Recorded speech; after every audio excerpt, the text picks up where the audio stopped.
walang iniintinding pasan. Sa kalsadang maalikabok, tsinelas ay putpol, tawa naming magkakaibigan.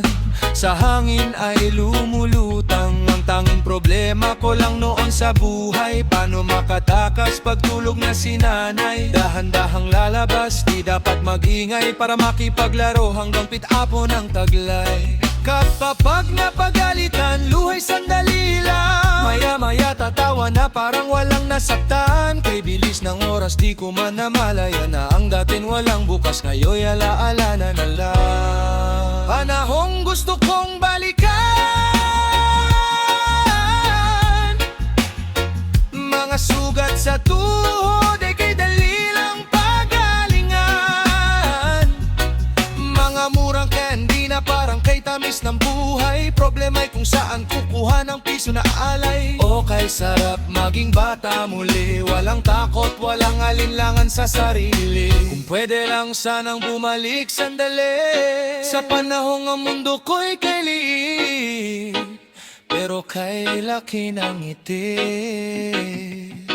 Sa ilalim ng poste, paggabi nagtatalingan, mga bituin saksi sa aming paligsahan. Sigaw ni nanay, umuwi ka na riyan, pero hiling ko'y sana'y wag mo nang matapos ang kasiyahan.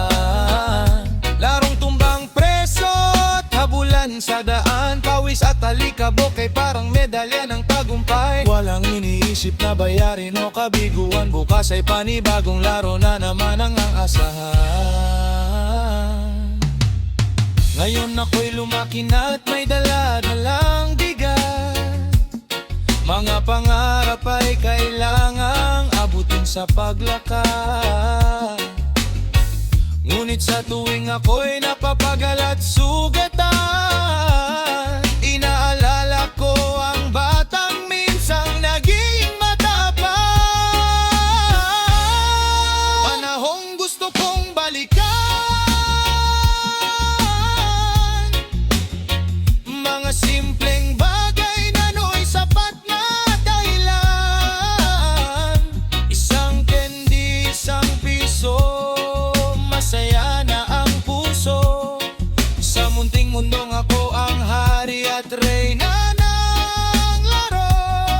Maibabalik ko lang kahit saglit ang batang ako na walang takot at galit. Yayakapin ko ang kahapon ng mahigpit, at sa alaalay doon muna muling sasandit.